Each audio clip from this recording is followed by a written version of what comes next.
Hello friends, welcome to our YouTube channel Rajnitik Chaupal. दोस्तों, संविधान की कड़ी को आगे बढ़ाते हुए हम प्रधानमंत्री तक आ चुके हैं। हमने इसके पीछे बहुत सारे प्रीवियस वीडियोस अपलोड कर दिए हैं। अगर आपने नहीं देखा तो उसे देख लें। आपका संविधान एक क्रमबद्ध तरीके से तैयार होता चलेगा।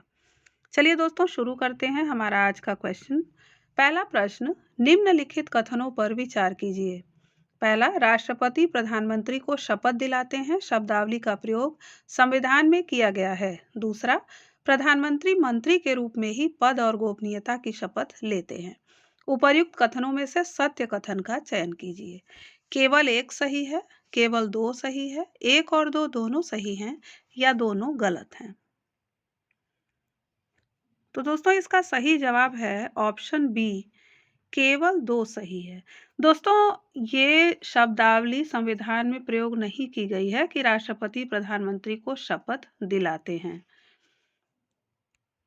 हमारा अगला प्रश्न, भारत के प्रधानमंत्री पद की योग्यता का उल्लेख किस अनुच्छेद में किया गया है?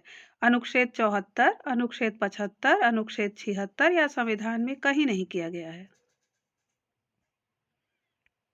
तो इसका सही जवाब है ऑप्शन डी, भारत के प्रधानमंत्री पद की योग्यता का उल्लेख कहीं नहीं है। अगला प्रश्न, प्रधानमंत्री पद के उम्मीदवार की न्यूनतम आयु क्या होनी चाहिए? 30 वर्ष, 35 वर्ष, 25 वर्ष, 21 वर्ष। इसका सही जवाब है ऑप्शन सी, 25 वर्ष। अगला प्रश्न, प्रधानमंत्री की नियुक्ति कौन करता है? उपराष्ट्रपति, लोकसभा अध्यक्ष, राष्ट्रपति, राज्यसभा का उपसभापति। तो इसका सही जवाब है प्रधानमंत्री की नियुक्ति राष्ट्रपति करता है।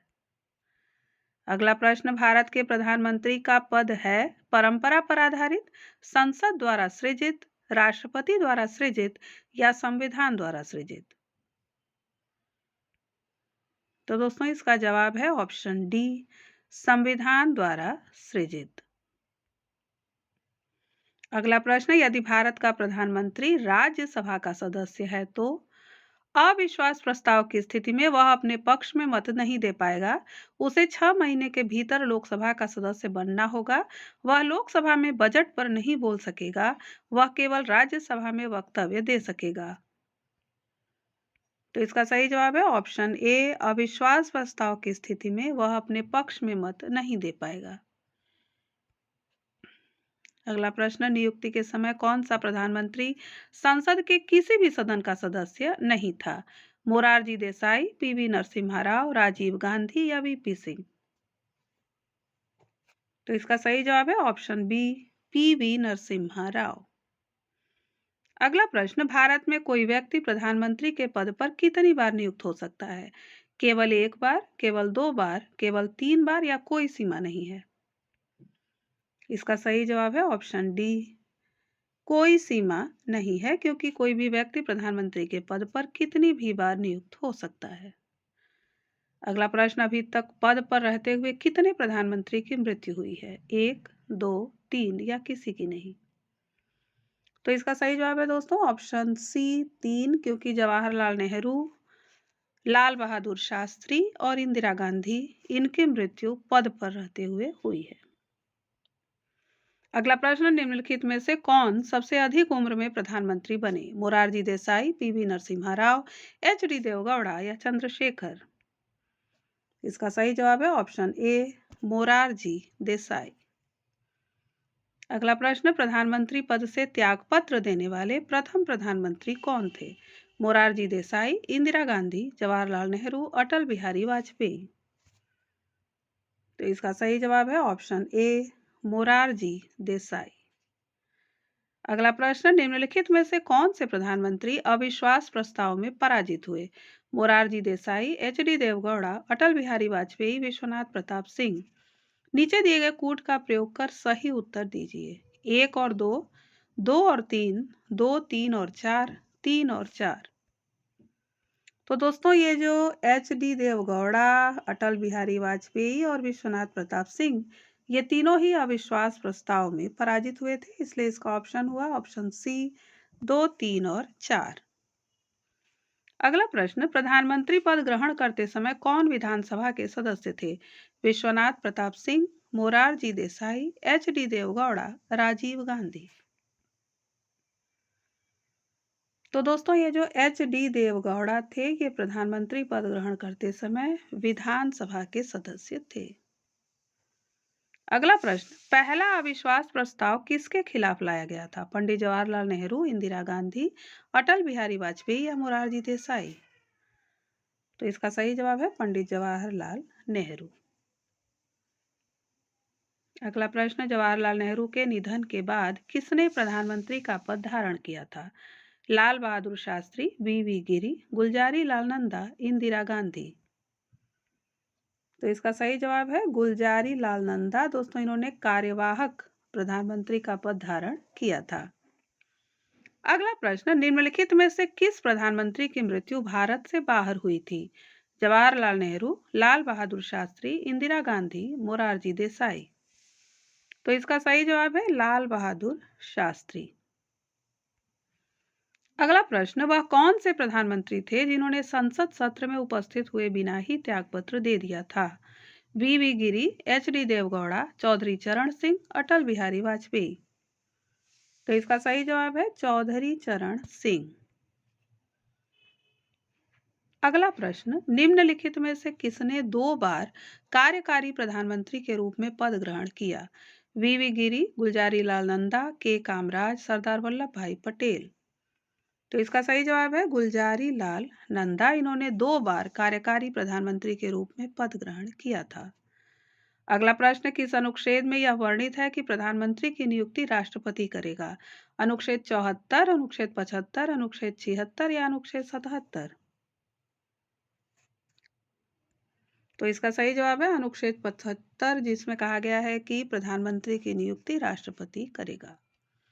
अगला प्रश्न, अविश्वास प्रस्ताव द्वारा हटाए जाने वाले प्रथम प्रधानमंत्री कौन थे? गुलजारी लाल नंदा, वी गिरी, विश्वनाथ प्रताप सिंह, अटल बिहारी वाजपेयी। तो इसका सही जवाब है विश्वनाथ प्रताप सिंह। अगला प्रश्न, भारत का प्रधानमंत्री निम्नलिखित में से किस प्रक्रिया द्वारा बनाया जाता है? मनोनयन, नियुक्ति, चयन, निर्वाचन।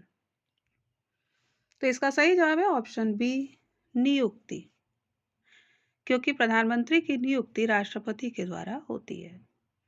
अगला प्रश्न, भारत का प्रधानमंत्री तब तक अपने पद पर रहता है जब तक उसे जनता का विश्वास प्राप्त हो, उसे राष्ट्रपति का विश्वास प्राप्त हो, सशस्त्र बलों का समर्थन हो या लोकसभा का विश्वास प्राप्त हो। तो इसका सही जवाब है ऑप्शन डी, लोकसभा का विश्वास प्राप्त हो। अगला प्रश्न, पूर्व की तरफ देखो नीति किस प्रधानमंत्री द्वारा प्रारंभ की गई? मोरारजी देसाई, पीवी नरसिम्हा राव, डॉक्टर मनमोहन सिंह या चौधरी चरण सिंह? तो इसका सही जवाब है option B, PV Narasimha Rao. अगला प्रश्न, कौन से ऐसे एकमात्र प्रधानमंत्री हैं जिनके हस्ताक्षर भारतीय मुद्रा पर देखे जा सकते हैं? PV Narasimha Rao, doctor Manmohan Singh, Atal Bihari Vajpayee, Indira Gandhi. तो इसका सही जवाब है डॉक्टर मनमोहन सिंह, क्योंकि ये प्रधानमंत्री से पहले रिजर्व बैंक के गवर्नर भी बन चुके थे। अगला प्रश्न, किस राजनीतिक दल ने 2 वर्ष में 2 प्रधानमंत्री दिए? भारतीय जनता पार्टी, जनता दल, भारतीय राष्ट्रीय कांग्रेस, समाजवादी पार्टी।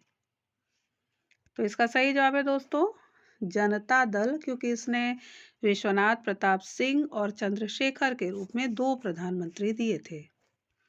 अगला प्रश्न, किस अनुच्छेद के अनुसार प्रधानमंत्री अपने सभी निर्णय के बारे में राष्ट्रपति को सूचित करेगा?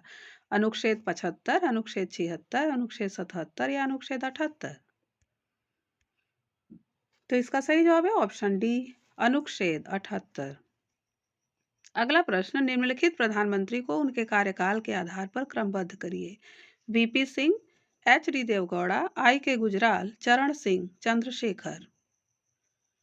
3 2 1 5 4, 3 2 5 1 4, 4 1 5 2 3 या उपर्युक्त में से कोई नहीं। तो इसका सही जवाब है ऑप्शन सी, 4 1 5 2 3। अगला प्रश्न, निम्नलिखित वक्तव्यों पर विचार कीजिए। भारत संघ की कार्यपालिका शक्तियां प्रधानमंत्री में निहित हैं। प्रधानमंत्री सिविल सेवा बोर्ड का पदेन अध्यक्ष होता है। भारत सरकार का प्रमुख राष्ट्रपति होता है।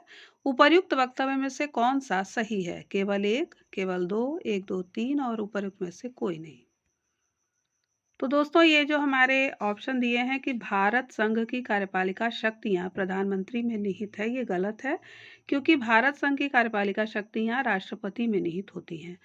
प्रधानमंत्री सिविल सेवा बोर्ड का पदेन अध्यक्ष होता है, ये भी गलत है, क्योंकि सिविल सेवा बोर्ड का पदेन अध्यक्ष कैबिनेट सचिव होता है।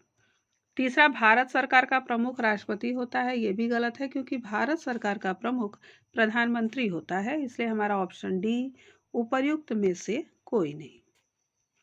अगला प्रश्न, प्रधानमंत्री का वेतन और भत्ता किसके द्वारा निर्धारित किया जाता है? राष्ट्रपति, लोकसभा, कैबिनेट सचिवालय, संसद। तो इसका सही जवाब है संसद, क्योंकि संसद ही वेतन और भत्ते को निर्धारित करती है। अगला प्रश्न, 1965 में भारत पाकिस्तान युद्ध के समय भारत के प्रधानमंत्री कौन थे? पंडित जवाहरलाल नेहरू, लाल बहादुर शास्त्री, मोरारजी देसाई, इंदिरा गांधी। तो इसका सही जवाब है ऑप्शन बी, लाल बहादुर शास्त्री। दोस्तों, हमारा वीडियो आपको कैसा लगा आप कमेंट करके ज़रूर बताएं। अगर आपने इस वीडियो को सब्सक्राइब नहीं किया है तो सब्सक्राइब कर लें और लाइक और शेयर ज़रूर करें। धन्यवाद।